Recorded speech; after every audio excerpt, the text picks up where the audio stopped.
સત્વા બાપા આશ્રમ દ્વારા આંખના દર્દીઓએ નિદાન સારવારનો લાભ લીધો।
નવમાં ચાલુ કરી ને આજે 182નો કેમ્પ છે ને કોરોનામાં 2 વર્ષ બંધ રહેલા, બાકી આ 182 ને લગભગ 24,000 મોતિયાના ઓપરેશન થયા છે ને વેલના લગભગ 5,000ની આજુબાજુ।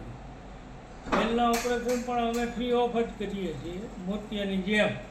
એમાં 50% સુદર્શન નેત્રાલય ભોગવે અને 50% સત્વા બાબા ટ્રસ્ટ હોય છે।